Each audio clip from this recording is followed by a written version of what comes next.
possibly. Yeah, I mean, everyone's got things to do.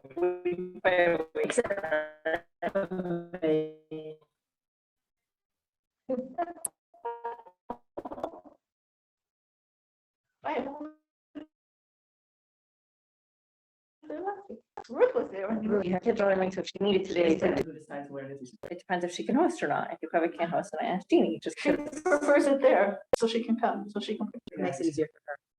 Right, so when she can't do that's why, okay. you got it. Okay. Should I put them in a bowl? It's better.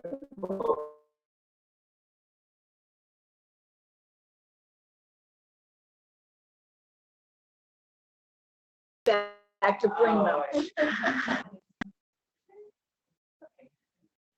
right, so last week we spoke about Sarah, and this week we're going to speak about Rivka. So we know that Rivka was 3 years old when she first met Eliezer, but to go back, she was the daughter of Basul, sister of Lavan. This is important for the future information to have, that we know where she comes from. Basul, the son of Milcah, wife to Nachor, who was Abraham's brother. Okay, so Say it again. She said she was a sister to who? Lavan, Hello. All right. right? Basul, her father, was the son of Milcah, wife of Nachor, who was Abraham's brother.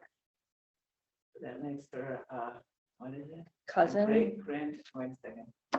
No, she, to her future husband, to Abram, like a. niece, kind of, a Great niece, niece, whatever, and then they come like third cousins or something. something. They're related. Got it? Basul was considered the king of Aram Naraim, otherwise known as son of Aram. Then it was known as Ram Naraim. Okay, it was the names changed at different points. Now it's considered Ram Naraim. It's important information to have. You'll see why later. So therefore, Rivka normally wouldn't have gone to the well. She would have sent her maidservant. She was considered to be like a princess, royalty. So Hashem sent an angel to draw her to the well so that in order to meet Eliezer. Right? She was considered completely tahor at this point. She was 3 years old, and the Torah makes a point in telling us that she was completely pure, because the society that she was living in was so corrupt that it is not considered to be normal that she was so pure still, completely untouched. We also learned that just like Yaakov, she was considered to be righteous because the water of the well rose up to meet her. We see this happen with Yaakov when Yaakov went to Lavan's house to meet Rachel. The water rose up to meet him. The same thing happened here with Rivka. So she was already very strong-willed at this point. She was independent-minded. She was a 3-year-old, but it wasn't like that. Yeah, it's true. But like she was 1.5. right. But this was a little different than just picking out your clothes. You know, she was. We find that she's very independent-minded here, very strong-willed already. She had to leave home in 3 because society was already very, very corrupt. So if she stayed there any longer, it would have corrupted her, which is why Hashem sent them now to bring back Rivka. They didn't actually get married at this point. We'll see later that they get married a little bit later on. All right, so when she met Eliezer at the well, she gave him water first, and then she gave him camels until they were full. Now this was a big thing. Like she's 3 years old and she's going back and forth to the well, bringing back, jugs of water. Okay, so she didn't have to reach down with the water rose up to meet her, but still, they're jugs of water, and she's letting camels drink her fill. Remember, that when it was for her, the water rose up to her, and that's what he saw. But when it was her doing this chesed, so she had to make the effort. could be. I didn't see that. And therefore it was just, it said something about in the. It could be. But in any case, she had to discuss it, and she did it, and she did it happily, and she went back and forth. Camels drink a lot of water. Camels, fill up on water for a long time period. So after this, Eliezer showered her with gold and jewels and said, are you the daughter of so-and-so? Can I stay over the night? And she answered him in the correct order. Then she ran home to tell her mother. We see there's a difference here. We learn that her mother, Rivka's mother, was still alive, unlike Rachel's mother, because Rachel ran home and told Lavan. because her mother was no longer alive. The normal What do you thing mean she answered in the correct order? that she answered him, answered, asked her a bunch of questions. You know, are you the Okay, daughter of okay. so and so? Can I He didn't wait stay for the over? answer.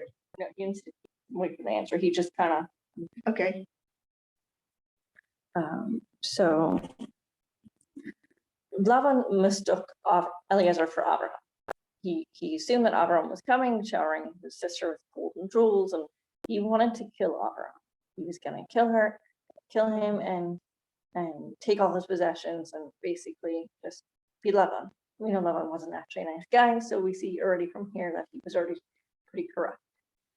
What happens was that he sees Eliezer picking up his 2 camels to carry them from the well to the stables to the house, and he realizes that he's too strong to be killed this way. He can't just go and murder him. pick them up. He picked them up. It says he carried them on his shoulders. The camels refused to enter the house because they sensed there's still idols inside. So they were left outside. Eliezer went inside. They invited him to sit down to dinner. And before they poisoned his food. But before he takes a bite of his food, he explains his purpose, who he is and why he's there. Explains about Eliezer, Abraham's servant. I came to find a wife for my master's son, Yitzchak. I want to take your daughter, Rivka, your sister, Rivka, as a wife. Do you agree? And they see, he explains all the miracles that happened, and they say, it must be God. So of course you can see. Now, the reason, here's the fun facts here. That an angel is switched plates of food at this point. What? An angel. An angel switched the plates of food around. All right. Okay, so Basul ends up with the poison plate of food. Now, why did Basul have to die at this point? Some people, the McGovern says he was pretty much useless. We see that Lavan answered before Basul, but really, the problem was that Basul was very, very evil. He would take all the girls and he would take their first night, their wedding night. He would sleep with them. Okay, so the people of the town waited to see what would happen. Would he do the same thing to his daughter or not? If he wasn't going to do the same thing to his daughter, then they were going to kill them all. So in order to prevent such a tragedy from happening, Hashem killed Basul. Who's going to kill them? The townspeople. The townspeople were going to kill Basul if he didn't sleep with his daughter, like he did with their daughters. So in order to prevent such a tragedy from happening, either way you look at it, that he should try and sleep with Rivka, or that they should all end up being killed, Hashem killed Basul. I think it was time.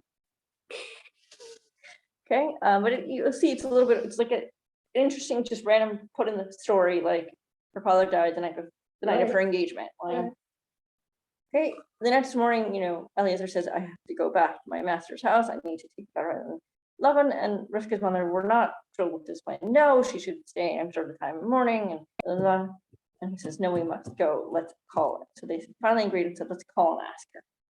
Now, the way the Midrashim describe it is that Lavan and his mother used very disapproving tones of voice to ask Rivka if she wanted to go with Eliezer. Okay, so you're 3 years old, and your mother is saying to you in a voice, do you want to go with this man? Do you want to go with this man? Right? And she says, yes, I'm going with this man. So we see she was very independent, strong-minded. She knew what the Get right me thing out of here. to do was, and she did it. Okay, it's very hard. You're 3. You don't usually stand up to your parents in such a way. If you're aware enough to hear Or your big brother. or your big brother. Today they do, but then they didn't, I guess. But even today, like if your parents are really being disapproving, in certain situations, you're not gonna usually say against them because it's not a normal thing to do. So we already have found out all about Rivka's character here. It's just, people seek him to this story that I've kind of founded upon, but already we see from the well, we see from here what her character is like. And we see from this that the most important thing in it, and looking for a shidduch, is the midos. The midos are good, other things tend to fall into place. Not always, but you need to look at the midos first. All right. So Rebbetzin Heller and the Gemara bring down an idea that is based around the word na'ara. It uses the word na'ar to describe Rivka instead of the feminine form of na'ara. Rebbetzin Heller says that when we talk about Rivka coming out to the well, so Rebbetzin Heller just expounds upon this idea that it uses that showing us that Rivka had masculine traits. Gemara says that we use the masculine form, the word use, when describing how people ride. Boys ride things, and girls tend to sit in things, horses, camels, whatever. But and then they ask you questions, say, what about Rivka? It says she rode the camel, and I said that's what you have to do on a camel. You have to ride the camel, otherwise you're gonna fall off. Upson Heller says that it's using to describe her traits, that she had masculine traits, and these traits were giving forth and being very giving, but like in a very strong manner and very clear manner. Chesed, and expressing her will. These were a compliment to Yitzchak's traits of Gevurah, which I kind of was like, what's going on here? Gevurah means strength in my mind, but in a different way. Yitzchak had the strength to build upon what his father had already started, to continue with it, but it wasn't the same form of chesed that his father did. It wasn't the exact same thing. He was in a different place than his father. He was pure. Both of them have forcefulness in them, but one is like the forcefulness of being able to not, Yes, and that one is forceful to do. exactly. And that's what Robertson Heller basically says, that Rivka was the doer. That she was able to do things and see things more clearly in certain aspects than Yitzchak. Yitzchak wasn't necessarily doing things. He had the strength, he had Gevurah, but it wasn't type of Gevurah, the strength of Abraham. It was a very different way of playing out than Abraham's chesed. Basically, she says that Gevurah means stability, continuous, continuality. He took after his mother. Yes, yes. Yes. They took apart from different sides of their families, and they complemented each other, right? So we see that the Gemara brings us some proof here that Rivka did have these masculine traits. It's unclear exactly if they agree or not, but it was kind of supporting it. So, all right. So even though Rivka was 3 when she met Yitzchak, they didn't get married right away. Yitzchak didn't actually marry her until she was 14. 13, some people say. 13, 14, you can decide for yourselves what age she was exactly. But until she was actually able to be a woman, we see that she brought comfort to Yitzchak, as we described last week with Sarah's tent. There was these 3 miracles that happened, right? The dough that was never ending.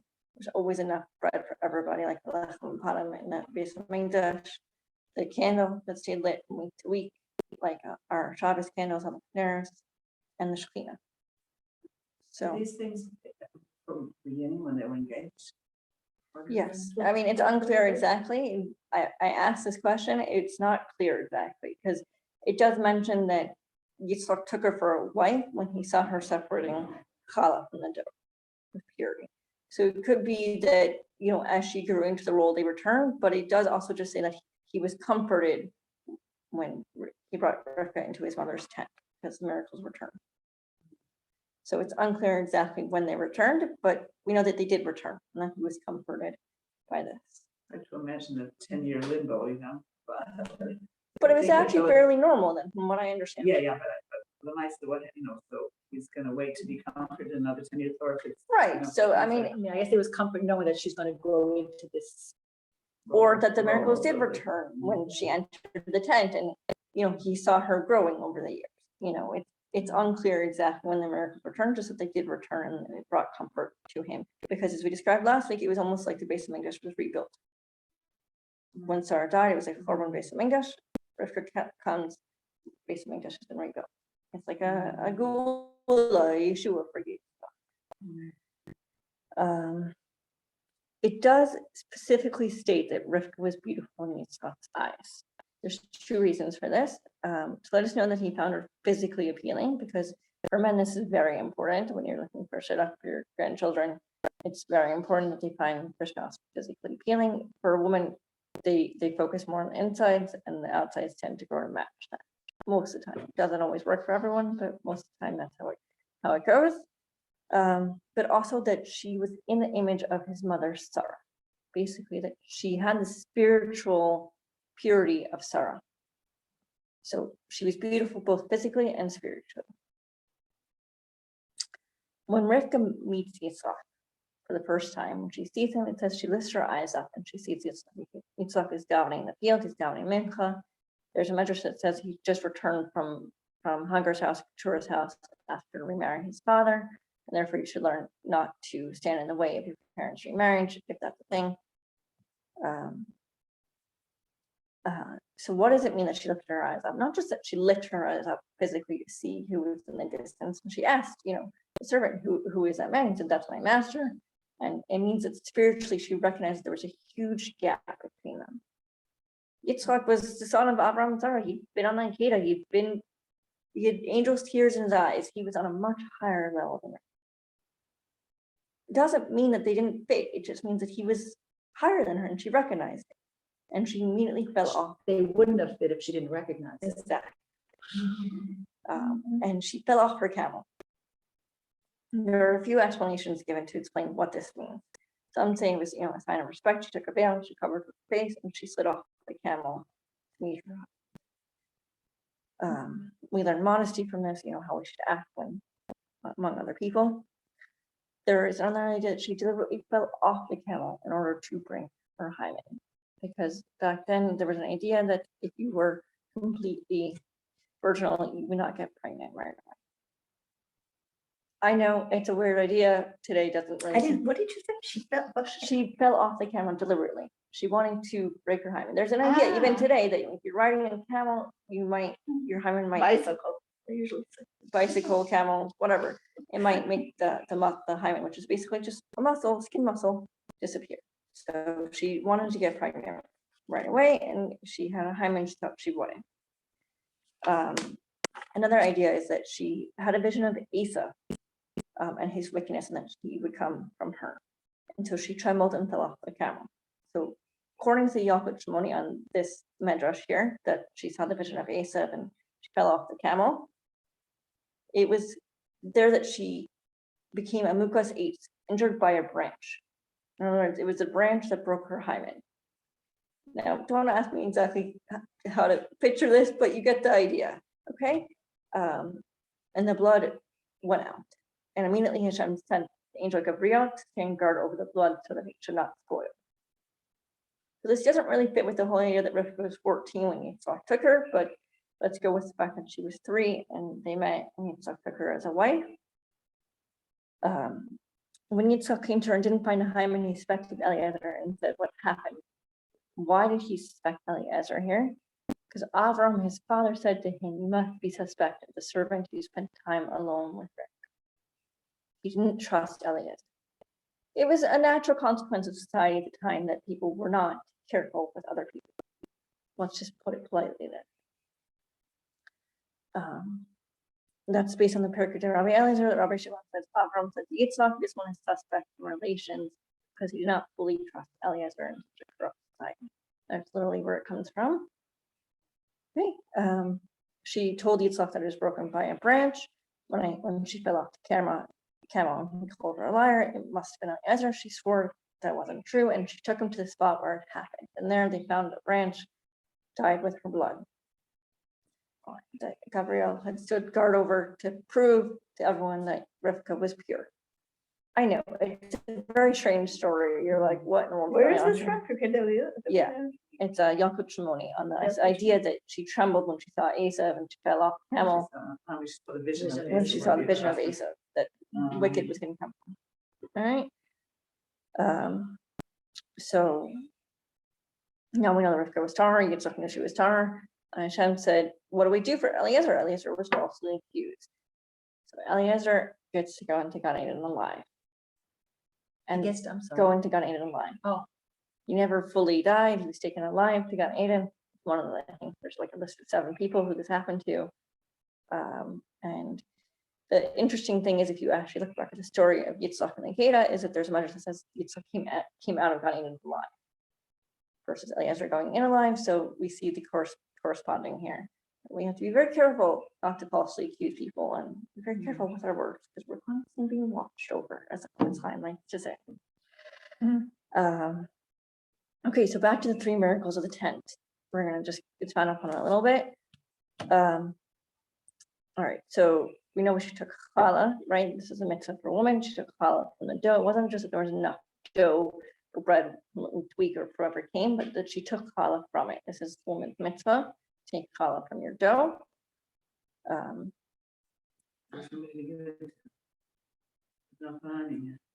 It doesn't matter who's going on him. We still do it today. Yeah, but remember, they all checked all the mitzvahs, and this was considered to be one of the women's mitzvahs that was going to be given to women later on.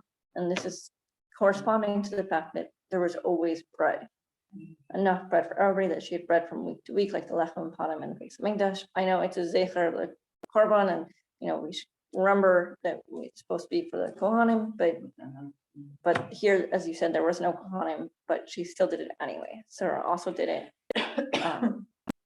Basically, because they took care of their dough, this mitzvah was given to women later on, right?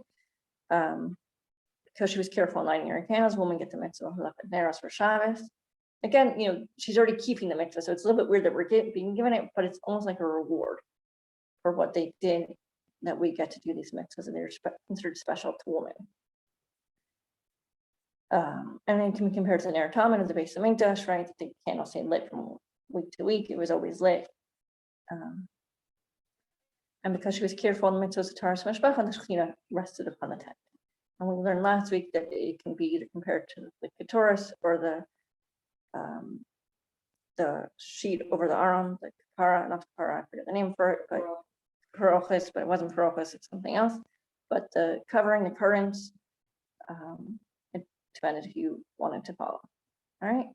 Now we know that Rivka was barren. Right, she gets married either when she was 3 or 14, depending how you want to read the story. You can decide for yourselves, but she was barren for 20 years, they say, which kind of fits. Yitzchak was 6 years old when they had Eisav.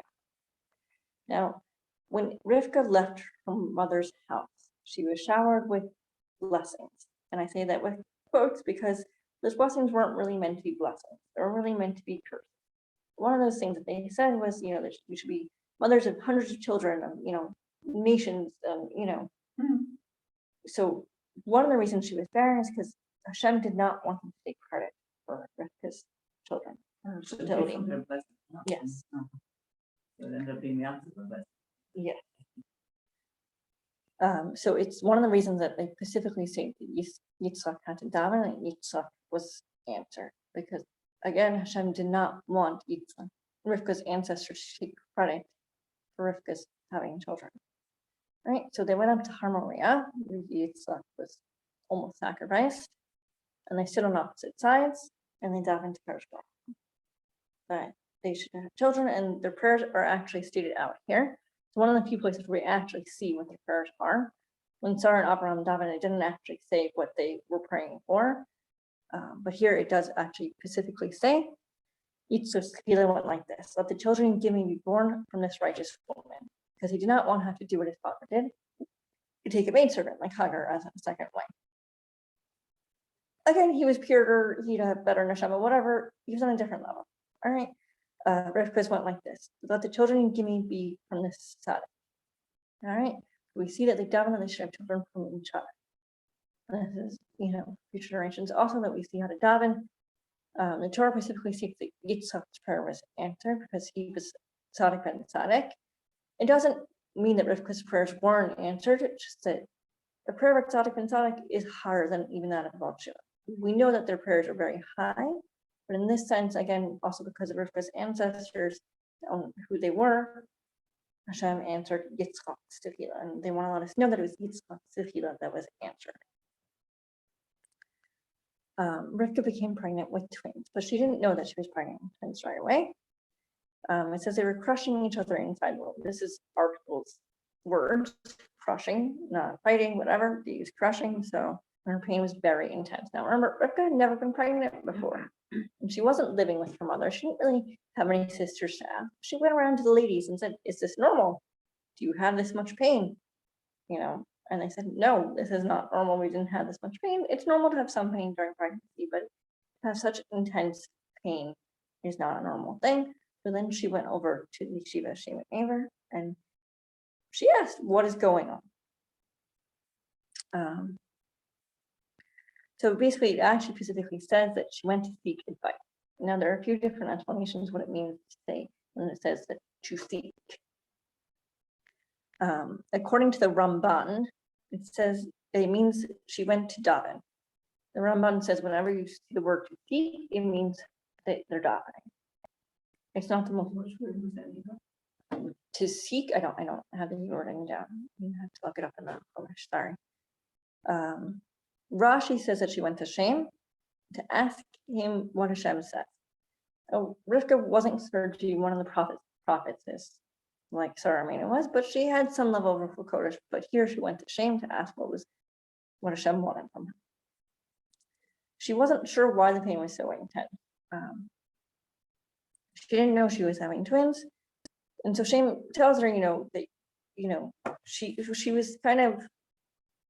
If we remember the story, we see that when she passed by the Mesa Mingdash, Yaakov was pulling to get out, right? And when she passed by the fields, Eisav was pulling to get out, right? So she wasn't sure if it's one child who just doesn't have control over his Yitzchak, maybe he doesn't want to own the shame to Mayim, or maybe he just doesn't have control.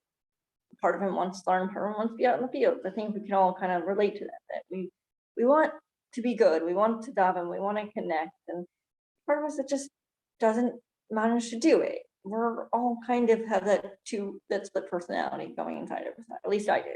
Maybe those of you here don't, but I do.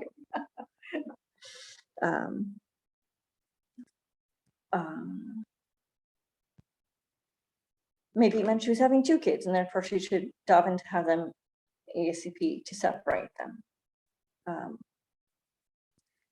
In her mind, if it was just one kid, then there was no point in trying to bring about labor early. Back in the day, according to Gemara, it was normal to have a 7-month pregnancy, and the baby came up perfectly healthy, not just 9 months like we know today. Don't ask me why, because I don't know, but this is what the Gemara has to say on it. That's from the Kasab Sofer, that idea that, should she try and have a baby early? Is it 2 babies? Is it 1 baby? She didn't really understand what was happening. All right. So the Noam Elimelech brings down the idea, like the Kasab Sofer, that, it's just one kid who can't control the Yitzchak. Rivka knew that she was destined to have descendants who would receive the Torah. It doesn't really explain how, but she knew that this was her destiny. Remember, they had star charts, they had all different ways of figuring out their destiny back then. Maybe she had some version of Kodesh here, it's not clear. But she was worried, which is why she said, "Why is this on me?" And this is where she kind of gets in trouble. He explains it to me, and this is the Noam Elimelech, that when she said, Lama zeh anochi, why should such a kid receive the 10 Commandments, which begin with the word anochi? Yeah. Because the Torah needs to be pure. Without being a mixture is what she thought. We know that's not entirely true. Yes, the Torah is pure, but we can all come to it from our past. As long as we work on ourselves to become stronger, that's what's important. But she didn't really understand this. She thought she was the problem. She sought advice on how to fix herself to make herself more pure. The Chasam Sofer has another explanation on Lama zeh anochi. It brings Gemara that states a person who doesn't have children is considered to be dead, while someone who is in pain is considered not to be alive. So either way, her options are bad. So she was saying, why me? Why'd you do this to me? Either I'm dead or I'm dead. Like, I'm in pain, or I don't have children. I don't have a good option here. Like, why'd you do this to me? All right. So this fed very nicely into what the Mikra V'Eliyahu Rav Dessler had to say.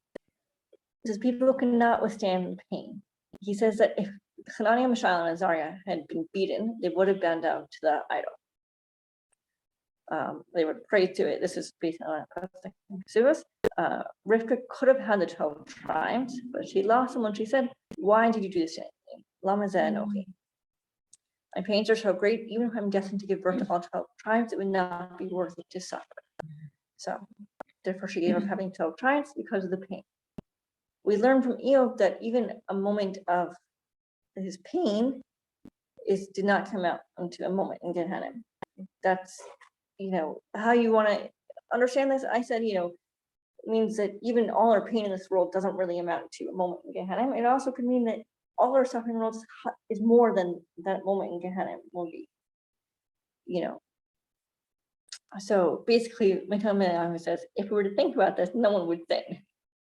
Basically, your pains don't really save you from Gehenna. We all kind of think that if we suffer in this world, then we don't necessarily suffer in the next world. That's lousy news. Okay.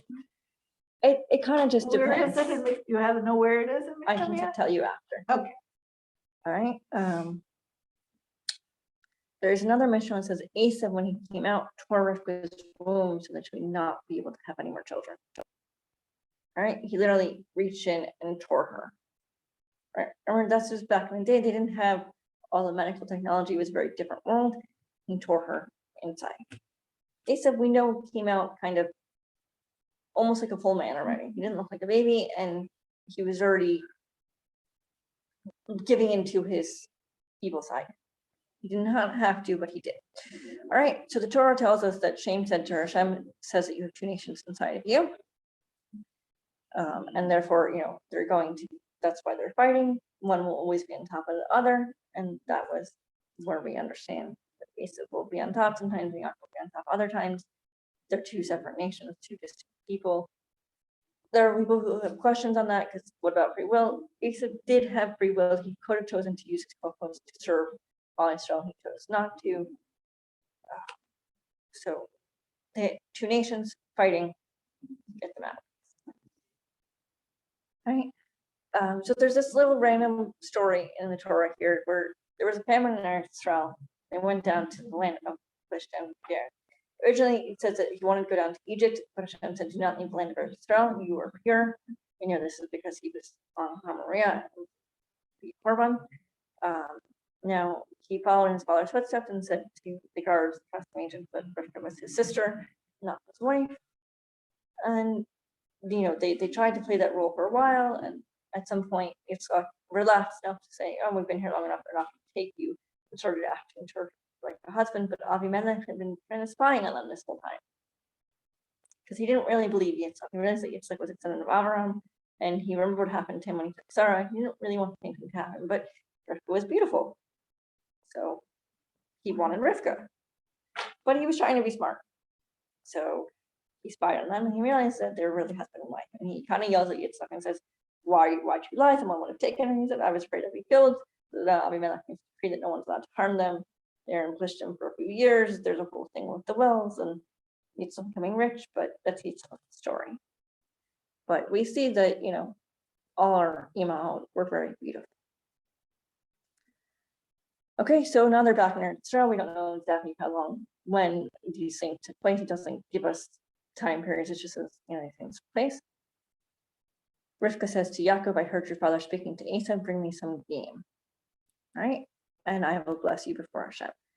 So we know that Yitzchak was going to have Ruach HaKodesh here, because I will bless you before Hashem, and that Hashem is before me. And now is a good time for me to give you my brachos. Yitzchak was afraid that he was going to die soon. He was reaching about 120, 125. His mother died at 127. He wasn't sure how long he would live for. So he thought now was the time to bless his children. Okay, so the Vodash Yisrael explains that Yitzchak didn't say before Hashem, but the word game is written Sidah, Tzadi Yud Dalet Haynes, and read Tzadi Yud Dalet Sayad, and could have been spelled simply Tzad without the Yud. And somehow Rivka heard this and knew that he meant before Hashem, in order that he would have Ruach HaKodesh. Rashi says she meant Hashem will agree with me here. All right, because Yaakov was not on board with Rivka's plan for him to take the brachos. Yaakov, remember, was very much MS, and this to him felt like he was deceiving his daughter. All right, so if Rivka helped Yaakov take the bracha from Yitzchak, it says that she told him to take 2 kid goats from her flock. We learn from this that it's written in her ketubah that Yitzchak was to give her 2 kid goats every day that they were married. Okay, so she cooked the kid goats, and she took the skins and stretched it over Yaakov's neck and his hands. To make him seem a little more like Eisav. It says that it was a miracle that the skin fit, the skin stretched to fit. Now, see, the interesting thing here is that even though Shem told her there was 2 nations inside of her, and they're going to be fighting with each other, he said, you're not allowed to tell anyone. It's not something you should share. So she knew the prophecy, but no one else in her household did. Okay. So she knew that Eisav wasn't beyond for observing Eisav with her own eyes, not a woman to be married to him. She knew that Eisav wasn't right. He was able to fool his father with questions. Yitzchak was basically blind already. His eyes had gotten worse and worse over the years after the angels cried into them, and then Esau's wives with their incense. He was basically blind. So Rav Dazzler doesn't agree that Rivka wasn't allowed to tell, because it says that if Yaakov had ignored his mother, he would have been liable for the death penalty for ignoring a prophecy. So it depends, again, if you want to hold by. My understanding is that she wasn't allowed to tell. Amak Deborah brings down that she told Yaakov that she knew what was right because of Rivka Kodesh, so that he would listen to her. She also took the special garment that if he used hunting, that he left at her house, he didn't trust his wife, and dressed Yaakov in that. And that when Yitzchak would feel him, he would feel like Esau, right? And she also told Yaakov not to worry, that Yitzchak would notice the difference between the deer being from the, hunting from the field and piggo, because the taste is very similar. And she would cook it for him the way his father loved. And the Torah does tell us that this is taking place on Erev Pesach. Now, I don't know if this means it's the 14th of Nisan, or if it's, it just says it's, Erev Pesach, like for Pesach, Pesach time. A lot of things seem to happen to her, and Ahavot on Pesach time. So, all right. So Yaakov gets the bracha, and Eisav is very, very angry. He wants to kill Yaakov. Right? We all know that Eisav wants to kill Yaakov. He's angry. Rivka overheard his plot, or she had Rivka Kodesh. Again, it depends how you read it, and called for Yaakov. She said to Yaakov, "Why should we rape both of you on the same day?" Here we see that if she saw through Rivka Kodesh, that Yaakov and Eisav were destined to die on the same day. This is part of that same prophecy that Shem told her, that they would die on the same day. They didn't actually die on the same day, but they did end up being buried on the same day. Yaakov was already dead, and Eisav was making trouble, and Rachel and Don's grandson came and cut off his head because he was deaf and couldn't figure out what was going on, right?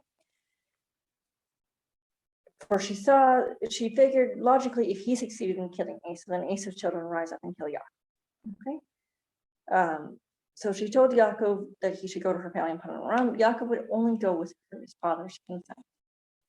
So Rivka then complained to Yitzchak, saying, "I'm disgusted with my life on account of the Canaanite woman that Eisav took as his wives. I do not want Yaakov marrying a Canaanite woman, for his good. For what good will it do us?"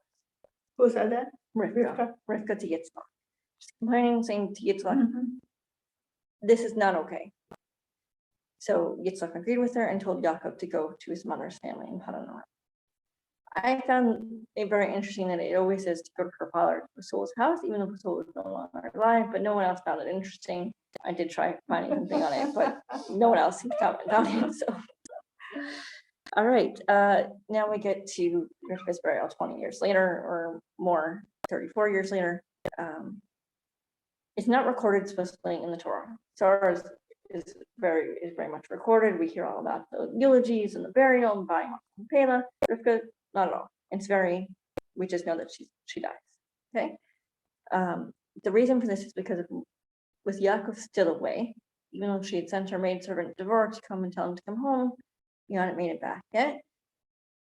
She did not want people coming to her Levaya and seeing Eisav and saying, "Woe unto her, she created such a wicked person." She didn't feel like Yitzchak would be able to leave the house. He was old, weak, and kind of blind at this point, and she didn't think he was going to go to her Levaya, so she asked to be buried at night. Or again, she felt with Eisav at her Levaya, people would come by and pity her and curse her and say, "What have you done to us?" So she was buried at night. Rivka never saw Yaakov again after she sent him away. And we know that Yaakov was punished for this with Yosef being sent away. But we learn it's very important to have kibbud av v'em. And as much as your parents might tell you to go away, they still want you to come back and visit. Okay, so Rivka, we know, had lots of good qualities. She was a doer of chesed. She was just a doer in general. She was able to see things and do things in a way that Yitzchak was unable to do. You know, that she was beautiful and she was kind and she was humble. These are all things that we should be thinking about daily and trying to emulate Rivka as much as possible. You know, we should be doing. We should be paying attention to others around us and trying to do what's right, you know, and trying to follow Hashem's ways. You know, she didn't come from Avraham. She came from Avraham's brother. And Avraham's brother wasn't Avraham. So even though she had some of Avraham's family in her, it wasn't the same thing. She was a Baal Tshuva. In a very different way than Avraham and Sarah. It wasn't the same thing. But we know when it comes to doing what's right, we have to stand up and be strong-willed about it. We have to have that independent mind of thinking and the ability to know what's right and to do it. So we see when Rivka was 3 and her mother wanted her to stay, she said, no, I'm leaving, right? Okay. But she always kind of let Yitzchak take the lead a little bit. So she was humble. She still received from Yitzchak. You know, it's very important for our husbands that we receive from them. Because otherwise they kind of feel like they're not in charge. They need to feel like they're in charge a little bit. They need to have that for their masculinity. Okay. She still let Yitzchak take the lead in how they raised their children, but she was aware. She was aware of Eisav's problems and who Eisav was in a different way than Yitzchak. Yitzchak was blinded by his love for Eisav, you know, in ways that Avram was also blinded by his love for Ishmael. You know, we see it's very hard for fathers sometimes to see their children clearly. It's more on the mother because she is the cares about it and she's with them longer and she raises them to see who they really are. So these attributes still define who women are today. We need to emulate Rivka and learn from her, to be modest, to be beautiful. So we can be both. And you know, as I said last week, Sarah was beautiful, but she was modest. Hashem wants us to be his princesses. And to be dressing modestly does not mean we cannot be beautiful. Okay. Thank you all for coming. Thank you for listening. Any questions? I hope this is not about Rivka.